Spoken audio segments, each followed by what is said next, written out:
জাতীয় দলের কোচিং স্টাফে আবারও নীরব ভূমিকম্প। বিসিবিতে পদত্যাগপত্র জমা দিয়েছেন সিনিয়র সহকারী কোচ মোহাম্মদ সালাউদ্দিন। 2027 ওয়ানডে বিশ্বকাপ পর্যন্ত চুক্তি থাকার কথা থাকলেও তিনি দায়িত্ব ছাড়ছেন আয়ারল্যান্ডের বিপক্ষে আসন্ন 2 টেস্ট ও 3 টি-20 হোম সিরিজ শেষে। যদিও কাজ থেকে মন নাকি আরও আগেই উঠে গেছে।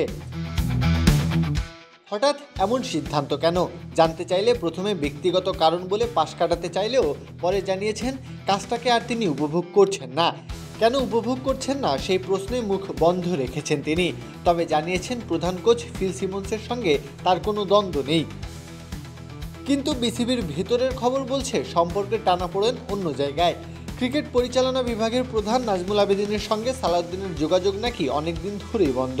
মাঠের বাইরের সেই স্নায়ুযুদ্ধই হয়তো শেষ পর্যন্ত পদত্যাগের কারণ হয়ে দাঁড়িয়েছে।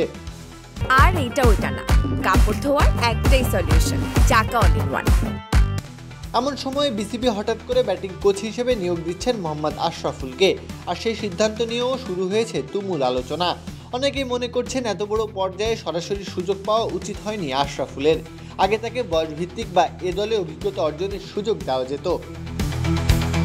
সালাউদ্দিন অবশ্য বলেছেন কোচিং স্টাফে আশরাফুলের অন্তর্ভুক্তিকে তিনি স্বাভাবিকভাবেই দেখছেন। একটি সাক্ষাৎকারে আশরাফুল নিজেও সালাউদ্দিন ভাই দেশ সেরা কোচ বলে মন্তব্য করেছেন।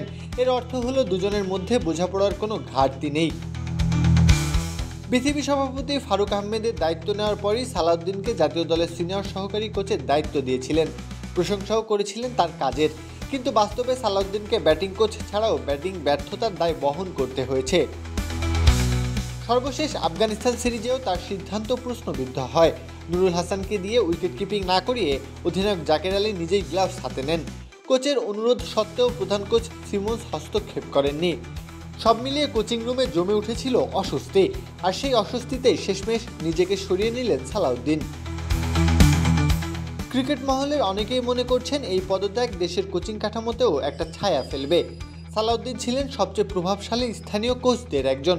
তিনি সরে দাঁড়ানোয় অন্যদের জন্য সুযোগ তৈরি হলেও একই সঙ্গে তৈরি হচ্ছে তুলনাহীন চাপ, পারিশ্রমিক থেকে শুরু করে গ্রহণযোগ্যতার জায়গায়। বাংলাদেশের ক্রিকেটে কোচ সালাউদ্দিন এক যুগেরও বেশি সময়ে আলোচিত চরিত্র।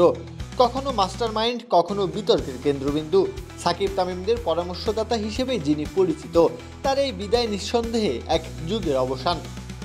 প্রত্যহ কাব্য, খেলা ৭১।